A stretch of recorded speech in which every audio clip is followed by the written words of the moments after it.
하나님 말씀 마태복음 21장 6절에서 11절까지 말씀입니다. 마태복음 21장 6절에서 11절 오늘 주신 말씀 고백하며 함께 봉독합니다.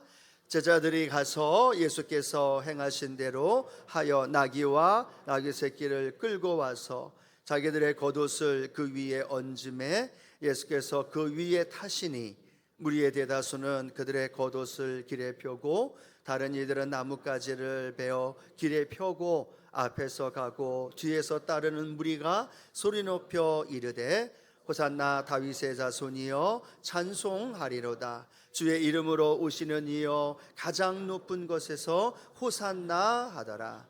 예수께서 예루살렘에 들어가시니 온 성이 소동하여 이르되 이는 누구냐 하거늘 무리가 이르되 갈릴리 나사렛에서 나온 선지자 예수라 하니라. 아멘. 본문 말씀 가지고요, 예루살렘을 향하여라는 제목으로 함께 하나님 말씀을 나눕니다. 함께 고백할까요? 예루살렘을 향하여. 오늘 우리가 잘 아는 것처럼 종료주일을 보내면서 예수님이 예루살렘을 향하여 입성하는 날, 그날이 오늘이고 또 종료주일이라고 이야기를 하죠. 왜 종료주일이라고 이야기하는지는 아시죠? 수많은 사람들이 종려나무 가지를 흔들면서 예수님을 환영했기 때문에 그런 의미에서 오늘을 종료주일이다라고 이야기를 합니다. 괜히 종려나무 가지를 흔들었을까요?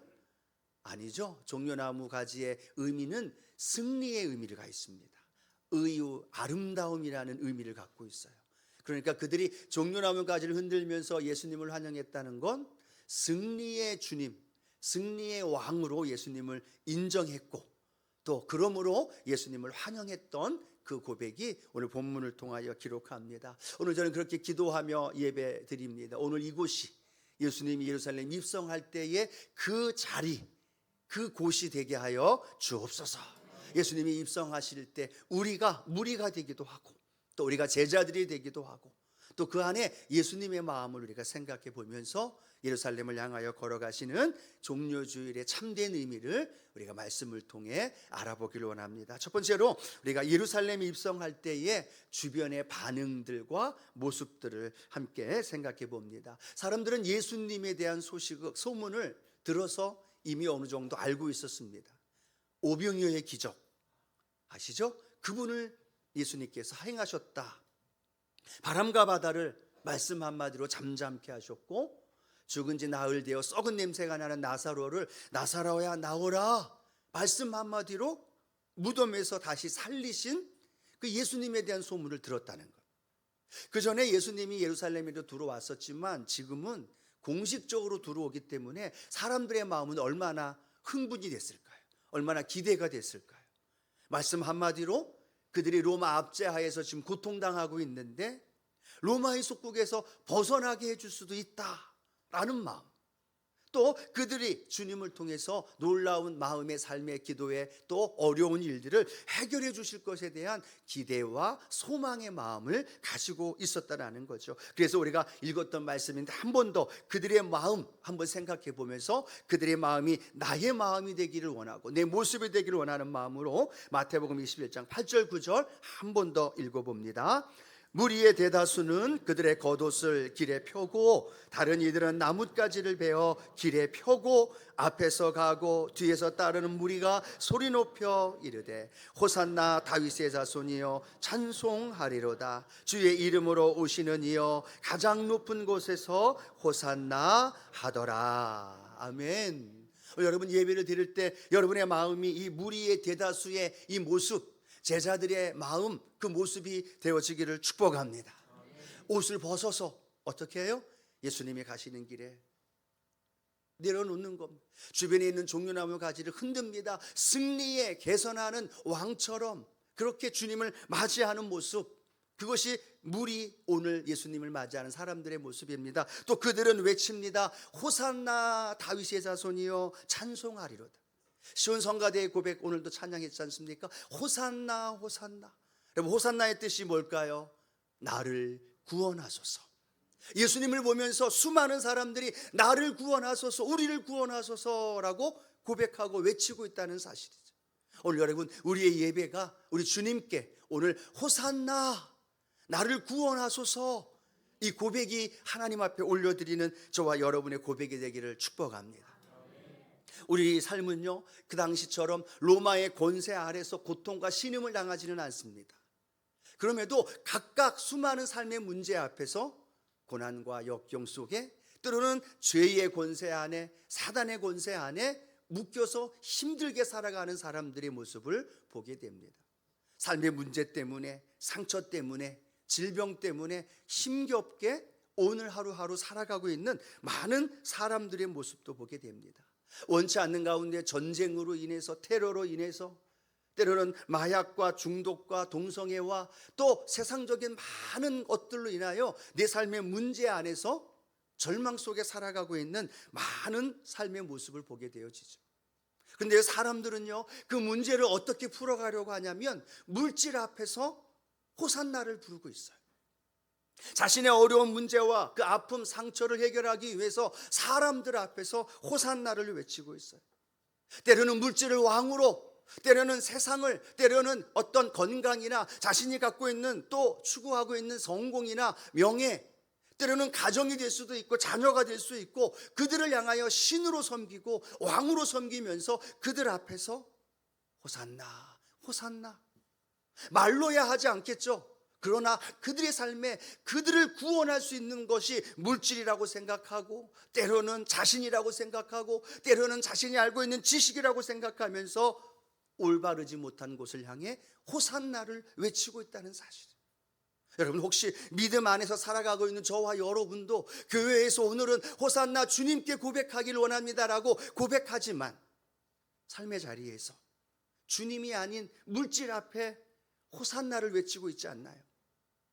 나 자신에게 호산나, 나를 구원할 어떤 노하우, 방법, 지식, 내게 있는 것으로 내 문제를 해결하기 위해서 그렇게 애쓰며 수고하면서 그곳을 향하여 호산나를 외치고 있지는 않나요? 많은 사람들이 예수님을 믿는 사람이든 믿지 않는 사람들이든 누구든지 호산나는 외치고 있습니다. 입술로 호산나를 외친다는 게 아니라 구원할 것을 바라보면서 살아가고 있다는 사실. 그러나 오늘 예수님이 예루살렘을 입성하면서 그들이 외친 호산나, 주님을 향하여 외치며 다윗의 자손이여 큰 소리로 가장 높은 곳에서 외쳤던 그 호산나의 외침이 오늘 저와 여러분의 외침이 되어지기를 주님의 이름으로 축원합니다. 물질이 아닙니다. 세상이 아닙니다. 오직 주님만이 나를 구원해 줄 수 있습니다. 주님만이 나의 승리자입니다. 우리가 이 시간 종려나무 가지를 흔들 수는 없지만 내 삶의 자리에서 하나님, 주님이 나의 승리자이시고 나의 구원자이시고 나의 모든 것이십니다. 이렇게 믿음의 고백이 저와 여러분을 향하여 날마다 올려드려지기를 주님의 이름으로 축복합니다. 자, 그런데 오늘 본문을 봤더니요, 그렇게 수많은 무리와 제자들이 예수님을 향하여 호산나를 외치고 종려나무 가지를 흔드니까 바리새인들이 시기와 질투 때문에 예수님께 이렇게 얘기합니다. 선생이요, 당신들의 제자들을 책망하소서. 아니, 그게 무슨 말입니까? 어떻게 당신이 호산나라는 말을 듣게 될 수 있습니까? 제자들을 책망하고 무리들을 책망하라고 이야기를 합니다. 그때 예수님이 누가복음 19장 40절을 통해 우리에게 이렇게 말씀하죠. 함께 읽어봅니다. 대답하여 이르시되 내가 너희에게 말하노니 만일 이 사람들이 침묵하면 돌들이 소리 지르리라 하시니라. 아멘. 주님 말씀합니다. 이 사람들이 침묵하면, 이 사람들이 호산나를 외치지 않는다면, 이 사람들이 나를 향하여 다윗의 자손이여 우리를 구원하소서라고 외치지 않는다면 자연 만물인 이 돌을 통해서도 주님을 향하여 소리 지를 것이다 라고 말씀하고 있다는 거예요. 당연히 주님은 찬양받으시고 구원자라는 사실을 우리를 통해서 들어야 마땅하신 분이시고 또 듣기에 합당하신 분이시고 오늘도 그 역사가 우리 안에 일어날 줄로 믿습니다. 믿음의 사람들조차도 호산나를 주님께 외치지 않는다. 많은 사람들의 환경과 조건 안에서, 직장에서, 때로는 가정에서, 때로는 삶의 현장에서 우리가 호산나를 외치지 않고 있지 않나요? 눈치 보면서, 직장 동료, 직장 상사 눈치 보면서 주변의 어떠한 환경에 눌려서, 아니 어떨 때 내 마음에 믿음이 연약해서 주님 앞에 호산나를 외치지 않고 침묵하고 있다면 주님이 이렇게 말씀합니다. 이 돌들이 소리 지르리라. 여러분, 우리가 소리 지르고 우리가 호산나를 외치지 않고 있다면 누군가를 통해 주님은 영광 받으셔야 되기에 오늘도 돌들을 통해서라도 하나님 영광 받으시겠다라고 말씀하시는 이 고백, 오늘 저와 여러분이 마음껏 주님 앞에 호산나를 외치고 주님을 높여드리는 저와 여러분이 되어지기를 주님의 이름으로 축복합니다. 믿음의 사람들도요, 그 주님을 향해 호산나를 외치고 있지 않습니다. 교회에서도 성도들이 호산나를 외치고 있는데요, 호산나를 외치는 방향이 틀어져 있습니다. 자신의 문제를 향한 호산나, 자신의 문제 고난에 해결받기 위한 호산나, 자신의 어떤 목적이 이루어지기 위하여 주님을 이용하면서 주님을 향하여 호산나를 외칩니다. 그분께가 아니라 내 문제에 응답받기 위해서, 그 주님께가 아니라 타락하고 변질되어져 있는 모습 속에 자신의 목적을 이루기 위해 주님께 호산나를 외치고 있지는 않는지, 오늘은 우리는 하나님 오직 주님께만 호산나를 외치고 오직 주님께만 승리의 메시아임을 선포하고 돌들이 소리 지르기 전에 우리가 먼저 주님 앞에 외치고 세상 앞에서, 때로는 가족들 앞에서, 때로는 믿지 않는 주변의 많은 사람들 앞에서 주님, 우리가 호산나를 외치게 하여 주시옵소서. 주변에 있는 사람들이 두려워서, 때로는 가족들과의 화평이라는 목적 안에서, 때로는 여러 가지 조건과 상황 안에서 호산나의 외침이 사라져 버려 있습니다. 호산나의 외침이 왜곡되어져 있어요. 호산나의 외침이 바뀌어져 있는 모습. 물론 지금 호산나를 외치고 있는 이들도요, 며칠 뒤에 예수님을 향하여 똑같이 소리 지릅니다. 그런데 그 소리 지르는 내용이 완전히 다르죠. 예루살렘 입성할 때는 호산나 우리의 구원자라고 외치는데요, 며칠 뒤에는 예수님을 향하여 십자가에 못 박으소서, 십자가에 못 박으소서. 자신들의 생각과 다르다고, 자신들이 생각했던 로마 압제에서 구원해 주지 않고 연약한 모습으로 십자가를 향하여 걸어가는 연약한 예수의 모습을 보고 그들은 선포하며 예수님을 십자가에 못 박으라고 외칩니다. 오늘 우리의 삶의 현장 속에서 주님을 향한 호산나의 외침이 왜곡되어 있고 비뚤어져 있고 나의 목적을 향한 호산나 종려나무 가지를 흔들고 있다면, 오늘 주님 예루살렘을 향하여 걸어가는 오늘 이 종려주일, 우리 주님을 향하여 올바른 믿음 안에서, 올바른 진리 안에서 주님을 향한 호산나의 외침이 선포되어지기를 축복합니다. 많은 사람들이 그렇게 호산나를 외치지 않아요. 부끄럽다는 이유로 각각의 상황에 맞춰서 호산나를 외치지 않고 있다면, 하나님 오늘 내 입술을 통해서 우리의 가정에서, 우리의 직장에서, 삶의 자리에서 이 호산나를 마음껏 외칠 수 있게 하여 주시옵소서. 오직 주님만이 나의 구원자이십니다. 오직 주님만이 나의 치료자이십니다. 오직 주님만이 나의 삶의 주인이십니다.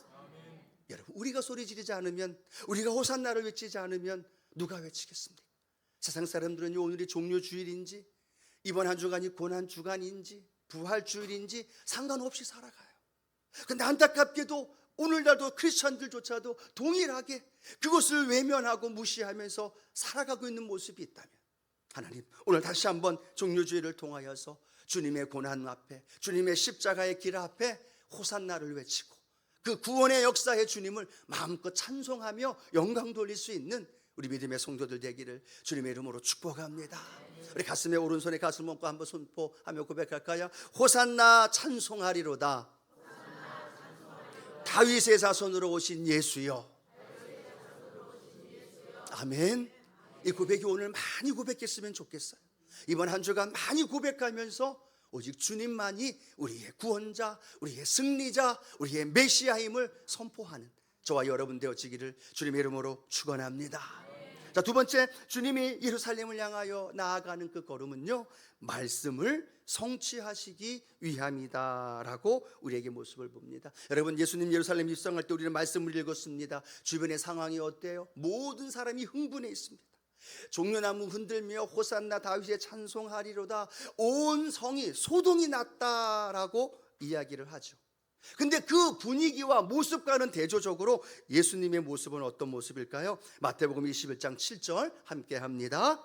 나귀와 나귀 새끼를 끌고 와서 자기들의 겉옷을 그 위에 얹음에 예수께서 그 위에 타시니. 아멘. 예수님이 어디에 타셨어요? 나귀 새끼 위에. 수많은 환호성과 그 상황을 보면 나귀 새끼를 탈 상황이 아니죠. 아주 그냥 갈고리를 날리는 그 백마를 타고 들어오셔야죠. 군사들과 함께 대동해서 마차를 이끌고 그렇게 전차를 타고 들어오셔야 할 그 상황입니다. 그런데 예수님의 모습을 보니까 어쩌면 우스꽝스럽게 나귀 새끼를 타고 들어와요.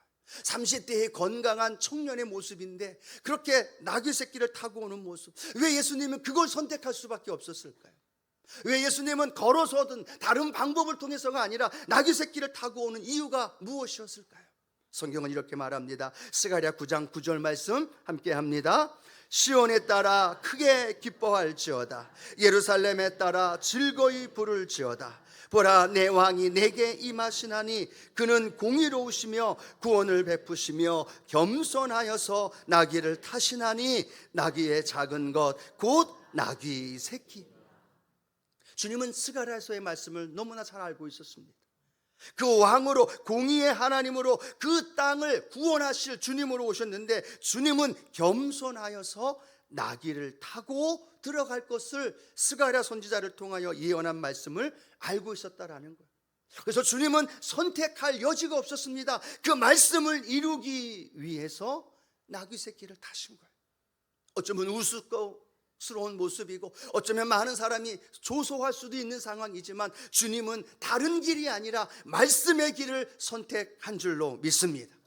예수님이 왜 십자가를 지시고 고난의 길을 걸으셨을까요? 왜 채찍을 맞으시고 왜 벌거벗은 모습으로 나무에 저주에 달려 그렇게 십자가에 달려 돌아가실 수밖에 없었을까요? 성경은 이렇게 말합니다. 이사야 53장 4절 5절 함께 합니다.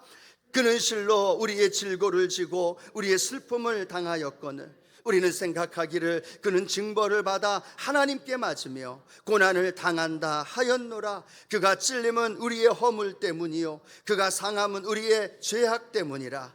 그가 징계를 받음으로 우리는 평화를 누리고 그가 채찍에 맞음으로 우리는 나음을 받았도다. 아멘.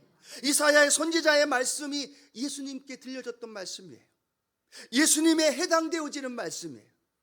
예수님은 그 말씀을 너무나 잘 알고 계셨습니다. 그래서 예수님은 질고를 지셨고 그래서 예수님은 찔림을 당하셨고 그래서 예수님은 상함을 당하셨고 징계를 받으시고 채찍에 맞으셨던 그 이유, 그건 단 하나, 말씀대로 이루어지는 그 길을 걸어 가셔야 되기 때문에 그 주님은 그 길을 선택하셨습니다. 인간의 몸을 입고 오셨기 때문에 채찍에 맞는 것, 질고를 지는 것, 십자가의 길을 걷는 건 너무나 힘들고 어려운 일입니다. 그럼에도 주님이 그 길을 걸어가신 이유가 있다면 말씀을 성취하시기 위해서, 말씀대로 이루기 위해서, 말씀대로 걸어가야 저와 여러분의 허물이 용서받기 때문에 저와 여러분 예수님의 십자가의 말씀대로 살아가셔야만 우리 안에 평화가 누려질 수 있고 채찍을 맞음으로 말미암아 우리에게 나음을 주기 위해서 주님은 말씀대로 그 길을 걸어 가셨다라는 사실. 오늘 예수님이 예루살렘을 향하여 걸어가는 그 모습을 보는 오늘 우리 마음속에 지금 우리는 무엇을 이루기 위해 살아가고 있을까요? 예수님 말씀을 이루기 위해서 모든 삶이 그렇게 연결되어져 있었어요. 십자가를 걸어가도 죽은 자를 살리시는 일도 고난당하는 모든 일도 모든 일의 기준은 말씀을 이루기 위하여 살아가셨던 예수님의 모습. 우리는 주님을 사랑하고 주님의 제자라고 이야기하는 우리들의 모습은 무엇을 이루기 위해 살아가고 있나요? 무엇을 이루기 위해 물질을 벌고 있나요? 무엇을 이루기 위하여 일을 하고 무엇을 이루기 위하여 공부하고 무엇을 이루기 위하여 가정을 이루고 무엇을 이루기 위하여 교회 안에서 함께 신앙생활하며 살아가고 있을까요? 그 삶을 살아가는 것도 중요하지만 더 중요한 것이 있다면 그 삶의 현장이 말씀이 이루어지는 삶이 되기를 원합니다. 말씀대로 걸어가는 삶이 되기를 원합니다. 말씀이 내 삶에 적용되어지고 말씀이 내 삶에서 살아 역사하는 모습이 드러나기를 원합니다. 그 길이 고난일 수도 있어요. 그 길이 희생일 수도 있어요. 그 길이 자존심 상할 때도 있고, 그 길이 억울한 누명을 쓰는 길일 수도 있어요. 그런데 그 길이 말씀으로 걸어가야 할 일이라면 우리가 그 말씀의 길을 붙들고 그 믿음의 길을 걸어가게 되어질 때, 그 말씀 속에는요, 희생과 헌신으로 끝나는 것이 아니라 그 다음엔 하나님의 풍성한 축복이 기다리고 있음을, 징계를 받고 채찍을 맞고 상함을 받은 이유가 우리를 구원하고 우리에게 자유와 치유를 주기 위한 하나님의 말씀의 능력이 이루어졌다면, 오늘 저와 여러분의 삶의 현장에도 그 일이 이루어지기를 축복합니다. 물질을 벌어야 하는 이유도, 건강해야 하는 이유도, 예배드려야 하는 이유도 그 말씀이 내 삶에 이루어지는 거예요. 참아야 하는 이유, 사랑해야 하는 이유, 용서해야 하는 이유도 그 말씀이 내 삶에 적용되어지고, 그 말씀대로 살아갈 때 그 말씀의 능력이 내 안에 이루어지고, 아, 그렇구나, 하나님, 그 말씀의 역사가 이렇게 열매 맺게 되어지는구나. 우리 찬양하는 찬양 중에 가장 또 많이 불렀던 찬양 중에 주님 말씀하시면 내가 나아가리라, 주님 뜻이 아니면 내가 멈춰서리라, 주님 말씀하셔서 가라 하면 가고 멈춰서라 하면 멈춰서고 내 삶이 주님 뜻대로 인도되게 하여 주옵소서. 오늘 그 고백이 저와 여러분의 삶의 고백이 되기를 주님의 이름으로 축복합니다. 말씀을 이루는 삶을 살아가십시다. 말씀대로 살아가는 삶을 걸어가십시다. 아침 하루에 일어나서 내 삶을 살아가는데 내 마음대로, 내 뜻대로, 내 감각대로, 내 느낌, 그 분위기대로가 아니라 말씀이 내 안에서 살아 역사하고, 그래서 그 말씀이 내 삶의 언어로 표현되고 생각으로 나타나져서 삶의 현장의 행동으로 증거되어지고, 그러면 그 말씀이 나를 이끌어가게 되고, 그 말씀 속에 주님이 이루셨던 구원의 역사가 저와 여러분 안에 일어나게 될 줄로 믿습니다. 마태복음 7장에 보면 어리석은 사람과 지혜로운 사람의 이야기가 나옵니다. 어리석은 사람과 지혜로운 사람의 차이는 하나님의 말씀을 아느냐 모르느냐가 아닙니다. 하나님의 말씀을 듣고 실천하는 자와 듣고 실천하지 않는 자가 어리석은 자와 지혜로운 자, 모래 위에 집을 지은 자와 반석 위에 집을 지은 자와의 차이라는 겁니다. 바람이 불고 비가 오고 창수가 나면 지혜로운 자의 그 반석 위에 세운 집은 든든히 세워지고 하나님의 은혜 안에 살아가지만, 그 말씀을 행치 아니하는 자는 어리석은 사람처럼 모래 위에 지은 집처럼 와르르 무너지는 삶이라면, 하나님, 내 삶이 연약해 보이더라도, 다른 사람이 볼 때는 보잘것없어 보여도 그 삶의 자리가 말씀으로 견고히 세워지는 그 은혜가 있게 하여 주옵소서. 말씀이 차곡차곡 묵상되어지고 그 말씀 안에서 내가 걸어가게 되어지면, 여러분, 놀라운 건요, 말씀이 나를 이끌어가요. 말씀이 내 생각을 사로잡아가요. 말씀이 내 삶의 언어를 바꾸어가요. 그럴 때 말씀의 능력이 내 안에 30배, 60배, 100배, 1000배, 만배로 저 여러분에게 이루어집니다. 한번 생각해 봅시다. 말씀으로 살아가는 내 삶이 되어지기를 소망하면서 이 종료주의를 주님께 또 올려드리기를 축복합니다. 세 번째, 우리 주님이 예루살렘을 향하여 걸어가는 그 길은 사명의 길을 걷는 것이다 라고 말합니다. 여러분, 예루살렘 성이 큰 소동이 날 만큼 난리가 났습니다. 환호성과 함께 호산나를 외치고 있습니다. 외적으로 얼마나 들뜬 분위기일까요? 소문통이 났다고 표현할 만큼. 그런데 우리의 눈은요, 그 사람들의 모습에 포커스를 맞추기보다 나귀 새끼를 타지만 그 예루살렘을 향하여 걸어가는 예수님의 마음을 오늘 우리 마음속에 좀 품어봤으면 좋겠습니다. 예수님께서 예루살렘을 향하여 걸어간다는 건 무엇을 의미할까요? 며칠 뒤면 사랑하는 제자들에게 버림받아야 하는 길이에요. 며칠 뒤면 벌거벗은 모습으로 39대의 채찍을 맞는 길이에요. 며칠 뒤면 예루살렘을 향하여 들어간다는 건 벌거벗은 모습으로 사랑하는 어머니 앞에서 십자가에 달려 죽어야 하는 그 길이라는 사실입니다. 외적으로는 많은 사람들이 환영하고 웰컴하면서 손뼉치며 호산나를 찬양하며 노래하지만 예수님의 마음은 어쩌면 얼마나 비장했을까, 얼마나 무거웠을까, 한편으로는 두렵고 떨리는 마음이 있지 않았을까. 죄의 세상의 모든 죄를 끌어안고 십자가를 지실 수밖에 없는 그 부담감, 할 수만 있으면 이 자를 옮겨주십시오라고 기도할 수밖에 없는 죄에 대한 무거운 무게가 예수님을 누르고 있지 않았을까? 오늘 우리는 이 종려주의를 지나면서 호산나의 외침도 필요하고 말씀으로 이어가는 그 모습을 보면서도 생각해 봐야 되지만, 또 하나 우리의 마음속에 주님의 마음, 사명을 향하여 걸어가는 마음, 버림을 받아야 하는 길임에도 묵묵히 그 길을 걸어가고, 벌거벗기고 고난을 당하여야 하고 온몸이 피투성이가 되어져야 하고 벌거벗은 몸으로 십자가를 지어야 하는, 하나님께마저도 버림받아야 하는 그 길을 걸어가는 그 주님의 마음. 그럼에도 주님은 그 길을 걸어가신 이유는 그 길이 사명의 길이고, 그 길이 순종의 길이고, 그 길이 저와 여러분을 구원하는 길이고, 그 길이 저와 여러분에게 하나님의 자녀가 되는 놀라운 축복의 길이기에 그 길을 담대히 걸어가신 줄로 믿습니다. 오늘 우리가 종료주일을 맞이하며 우리는 지금 어느 길을 걸어가고 있는지 한번 생각해 봐야 되지 않을까요? 이 말씀을 또 생각하면서 사도 바울의 마음이 생각이 납니다. 사도행전 21장에 보면 바울이 예루살렘을 향하여 올라가려고 합니다. 근데 많은 제자들이 성령의 인도하심 속에, 깨달음 속에 바울이 올라가면 결박을 당하거나 생명의 위험을 느낄 것 같은 그러한 것을 알고 사도 바울을 향하여 예루살렘에 올라가는 걸 멈추게 합니다. 올라가지 마세요. 가지 마세요. 어려움 겪을 겁니다. 위험한 일 당할 수 있어요. 올라가지 마십시오. 그런데 바울은 이렇게 고백하죠. 사도행전 21장 13절 함께 합니다. 바울이 대답하되 여러분이 어찌하여 울어 내 마음을 상하게 하느냐? 나는 주 예수의 이름을 위하여 결박당할 뿐 아니라 예루살렘에서 죽을 것도 각오하였노라 하니. 아멘. 바울의 고백입니다. 나는 예수의 이름을 위하여 결박당하는 것, 그것뿐만이 아니라 그곳에서 내가 죽을 것도 각오합니다. 그 마음이 사도 바울의 마음이. 예루살렘에서 올라가 결박을 당합니다. 그리고 포로가 되어집니다. 그런데 놀라운 건 결박당하고 포로당하는 것으로 끝나는 것이 아니라 그가 로마에까지 인도함을 얻게 되고 그곳에서도 복음을 전하며 복음의 확장의 역사가 일어난 줄로 믿습니다.